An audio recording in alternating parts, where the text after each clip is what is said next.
Busy tayo dyan. Sana matapos ito ngayon. Uy.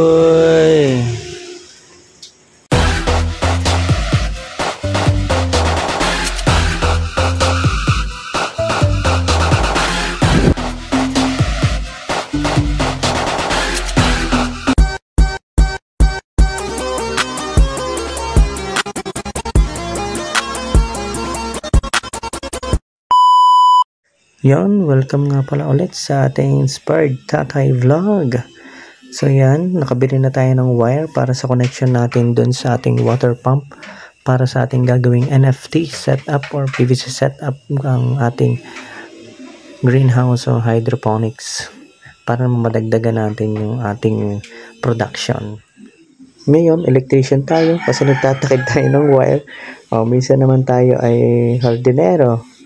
Mahilig tayo sa agriculture. Tapos minsan tagaluto. Minsan tagapagpatulog natin baby. So yun yung mga trabaho natin. Pero okay lang yan. So tara, samahay ako. Siyempre, kung makikita nyo, nung nakaraang video natin, naglagay na tayo ng PVC, pininturahan na natin, sinet-up na natin. So ngayon naman, lalagyan natin ng connection. Siyempre, yun yung tinapos natin, electrical. Siyempre, nagagamit pa rin natin yung natapos natin nung college. So, kahit teacher tayo, ay siyempre, maging flexible. Natuto tayo maging flexible. So, yan. Naglilinya na tayo ng wire papunta doon sa ating greenhouse. So, habang umuulan ay tuloy tayo. Pero hindi ko yan connect na doon sa line. Kasi ako ay connect yan pag gagamitin na yung pump. So, ngayon lang is tinakid lang natin yung wire. Yan, size 14 yan. Piki nga pala tayo ang pesto natin dyan sa pagkakabit. Medyo nahirapan tayo dyan kasi slant. Dahilig yung pinaglalagyan ng hagdan. So dito naman sa part na to, medyo okay na kasi naibukan na natin yung hagdan. Medyo siyempre may takot din. Ay naakit sa mataas eh. Ayan. So gumamit tayo dyan ng nilclamp na maliit. Yung white. So pagtatakid natin ng wire, number 14. Ayan. Then, siyempre habang pinapako mo yan, babatak-batakin mo din para mawala yung laylay. Walang nakalaylay. Ayan. So, nandito na tayo sa taas, sa rooftop ng mga lolo. So, nakikita nyo sa last video natin na pinturahan na natin yung PVC.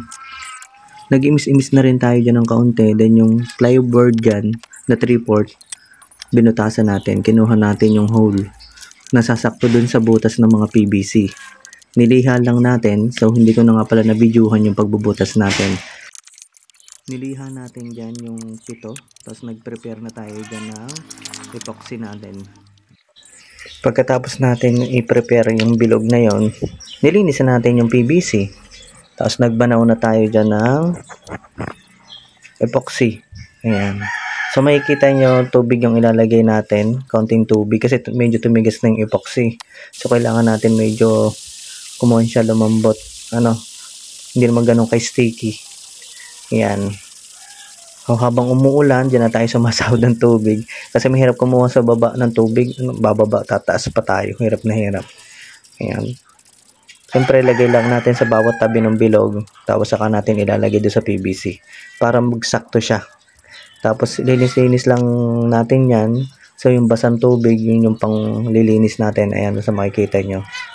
Ayan. So may butas nga pala sa gitna, yun, yung bilog. Pero nilagay na rin natin. Nakadalawa na tayo ng PVC, maglalagay. So 7 pa yan. Ganun pa rin yung process na gagawin natin. Una sa bilog, lalagay yung bawat gilid ng epoxy. Tapos saka natin ipapasok dun sa butas ng PVC. Ayan, so umuulan, malaking bagay kasi nakakuha tayong tubig. Yan. Yung panglinis natin dyan, siyempre yung tubig para naman kuminis tapos luminis. Kasi pag natuyo na yan, hindi mo naman yan malilinis. So yan, natapos na natin. Diba? So after nyan, matuyo yan, pipicturahan natin ng white para gumanda naman yung hitsura niya. Ayan. Titignan natin kung wala ng leak. Pag may leak ka, lalagyan ulit ng epoxy. So yun lang for today's video. Follow for more.